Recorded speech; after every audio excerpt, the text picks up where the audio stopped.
عليك بتقوى الله إن كنت غافلا، يأتيك بالأرزاق من حيث لا تدري، فكيف تخاف الفقر والله رازق، وقد رزق العصفور والحوت في البحر. ومن ظن أن الرزق يأتي بقوة، ما أكل العصفور شيئا مع النسر، تزول عن الدنيا فإنك لا تدري، إذا جن ليل هل تعيش إلى الفجر. عليك بتقوى الله إن كنت غافلا، يأتيك بالأرزاق من حيث لا تدري، فكيف تخاف الفقر والله رازق، وقد رزق العصفور والحوت في البحر.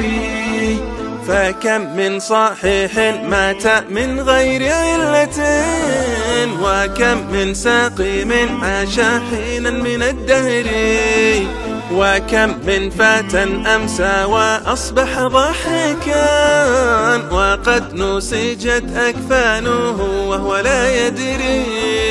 عليك بتقوى الله إن كنت غافلا، يأتيك بالأرزاق من حيث لا تدري، فكيف تخاف الفقر والله رازق، وقد رزق العصفور والحوت في البحر.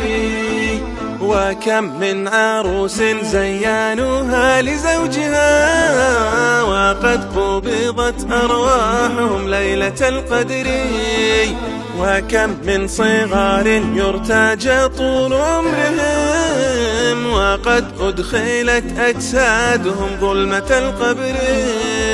عليك بتقوى الله إن كنت غافلا، يأتيك بالأرزاق من حيث لا تدري، فكيف تخاف الفقر والله رازق، وقد رزق العصفور والحوت في البحر.